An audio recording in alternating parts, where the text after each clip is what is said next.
السلام علیکم ورحمۃ اللہ وبرکاتہ۔ آج ہم بات کریں گے کہ اللہ تعالیٰ کن غلطیوں کو ہماری معاف کر دے گا اور شرک کو کبھی معاف نہیں کرے گا۔ کہ اگر کوئی شخص اتنی غلطیاں لے کر اللہ کے حضور حاضر ہو کہ زمین سے آسمان تک اسی زمین غلطیاں بھری ہوں، تب بھی اللہ تعالیٰ اسے معاف کر دے گا۔ تو کبھی بھی انسان کو یہ سوچنا نہیں چاہیے کہ میری اتنی زیادہ غلطیاں ہو چکی ہیں، اب مجھے توبہ نہیں ملے گی۔ وہ اپنی توبہ پیش کرے اللہ کے حضور اور عہد کرے کہ آئندہ سے غلطیاں نہیں ہوں گی، اور اپنی ان غلطیوں پر پچھتاوا کرے۔ اور اگر کسی کا مال مار رکھا ہے یا کسی کا کچھ کر رکھا ہے تو اس سے جا کر اس کا وہ مال واپس کرے اور معافی مانگے، یا کسی کا دل دکھایا ہے تو معافی مانگے۔ اب ایسا نہیں ہوگا کہ آپ نے کسی کا 2 بیگھہ زمین دبا دی اور پھر اس سے معافی مانگنے پہنچ گئے۔ اس کی وہ 2 بیگھہ زمین واپس کرنی پڑے گی، پھر معافی مانگیں اور کہیں کہ آئندہ نہیں کروں گا، تو انشاءاللہ تعالیٰ آپ کی غلطیاں زمین سے آسمان تک بھی ہوں گی تو وہ معاف ہو جائیں گی۔ اللہ تعالیٰ کتنا غفور الرحیم ہے، وہ اس حدیث سے آپ کو معلوم ہوگا، جو صحیح مسلم کی حدیث ہے، جس کا نمبر ہے 6833، کہ اللہ تعالیٰ فرماتا ہے کہ اگر کوئی ایک نیکی لے کے آتا ہے تو میں اس کا بدل 10 نیکیوں سے دیتا ہوں، اور کبھی کبھی بڑھا بھی دیتا ہوں۔ دوسرا کہ اگر کوئی ایک بدی یعنی کہ گناہ لے کے آتا ہے تو اللہ تعالیٰ ایک کے بدلے میں ایک ہی لکھتا ہے، اور کبھی کبھی اسے بھی معاف کر دیتا ہے۔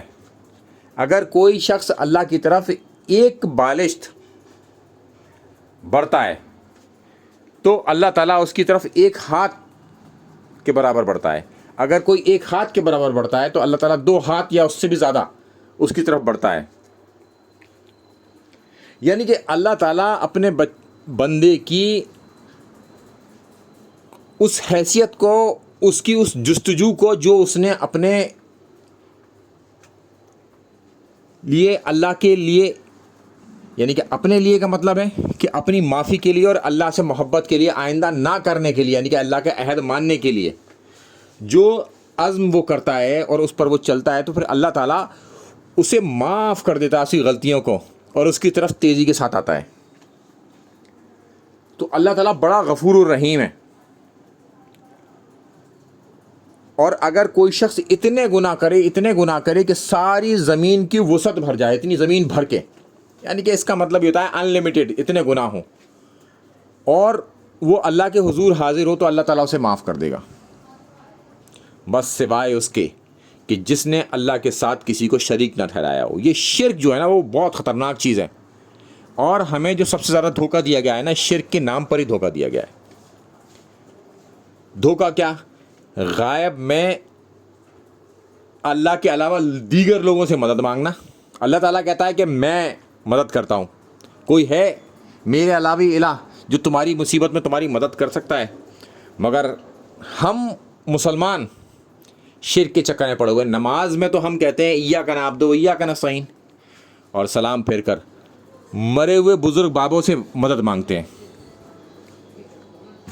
جن کو ہماری دعاؤں کی ضرورت ہے، ان سے اپنی مدد مانگتے ہیں، اور طریقے کے ساتھ وہ دھوکہ دینے کی کوشش کرتے ہیں عوام کو، اور خود بھی اس دھوکے میں پڑے ہوتے ہیں۔ دھوکہ کیا؟ کہ کسی منسٹر کے پاس جائیں گے تو پھر اس کے پی اے سے ملنا پڑے گا، اور پھر آپ اس منسٹر سے جا کے مل سکتے ہیں۔ اللہ تعالیٰ نے کسی کو سی او اور پی اے بنا کے ہی نہیں بھیجا، اس نے ہمیشہ کہا کہ مجھ سے مانگو۔ یہ نہیں کہا کہ فلاں کے تھرو مجھ سے مانگو، ایسی کوئی دلیل موجود نہیں کہ اس کے ذریعے مجھ سے مانگو۔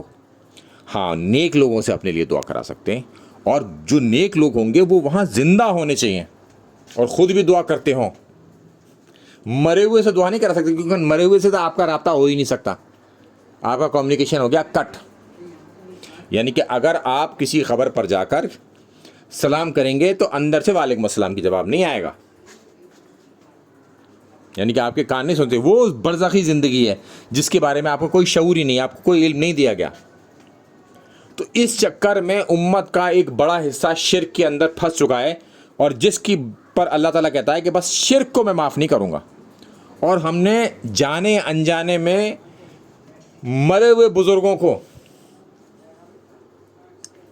پیروں کو، باباؤں کو اللہ کے مقابلے پر لا کے کھڑا کر دیا، اور ان سے ہم نے مدد مانگنی شروع کر دی، اور کہنا شروع کر دیا پیچھے سے اللہ ہی ہے. بھائی اللہ کو کیسے پیچھے ڈال دیا؟ اللہ تو آگے تھا، اپنے بزرگوں کو پیچھے پھینکو. اللہ آگے، اللہ کو آپ پیچھے نہیں کر سکتے. یہ ہمارے بزرگوں نے بتایا ہے. بھائی اپنے بزرگوں کو جو ہے نا پیچھے پھینکو، نبی کو آگے رکھو. اللہ کے رسول صلی اللہ علیہ وسلم نے کیا بتایا ہے اس کو ہمیں فالو کرنا ہے، یا کسی بزرگ بابے کو فالو کرنا ہے؟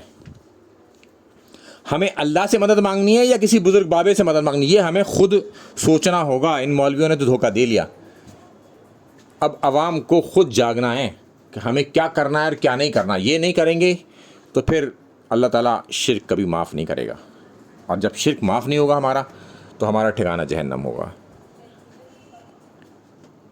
جس تک یہ بات پہنچی وہ اپنے سے آگے والے کو یہ بات پہنچائے تاکہ ہم زیادہ سے زیادہ لوگوں کو نکال سکیں شرک کے دلدل سے جس میں انہیں دھوکہ دے کر ڈال دیا گیا ہے. سمجھانے کی ہم کوشش کریں. کوئی مان جائے تو ٹھیک، نہ مانے تو ہم آگے بڑھ جائیں، اگلے کو سمجھائیں تاکہ ہماری طرف سے بات وہ پوری ہو جائے کہ ہم نے اس تک اپنی بات پہنچا دی تھی. ہمیں دروغہ بنا کے نہیں بھیجا کہ ہم زبردستی کر سکیں کسی کے ساتھ. بس اپنی بات کا پہنچانا ضروری ہے طریقے سے، بہتر طریقے سے، جو بھی آپ کو اختیار لگے کہ یہ طریقہ ہمیں اختیار کرنے سے فائدہ ہوگا، اس طریقے سے اس سے بات کریں، کیونکہ ہر آدمی کی سمجھنے کی نوعیت الگ الگ ہوتی ہے. السلام علیکم ورحمۃ اللہ وبرکاتہ.